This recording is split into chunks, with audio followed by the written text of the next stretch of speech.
صدقات. Tamam mıyız? Barizan Pervin Buldanov Seroki hedefe Oyumuzu dengi xoy kullandık. ile İstanbul'da Ben ve dengi Sabsaborojna xwedda. Mıvanan dekat. Öncelikle herkese hayırlı olsun. دەست پێکەم دەبێت کو ئەف هەڵبژارتن سەر خێرێ بن ji بوونە هەموو تورکیە و هەموو جوواکێن تورکیە ئەم دخوازن کو خێرێ بخەرابینە ئەم هێویدارن کوش بۆ ئاشتی و ئازادی و وەکەویژی gelek tiştan lê zêde bike û ku me tempoyeke gelek tuntiya hilbijartinan hebû em gelek wastiyan di nava vê projeyê da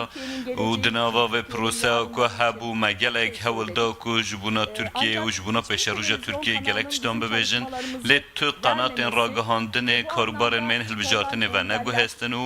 di vî warî da ku gelek astengî li pêşiya me hatibûne danîn û nehiştin ku dengdêrên me bibînin lê bi taybet ez dixwazim bibêjim ku me gelek kar kir û her roj li meydanên mîtîngan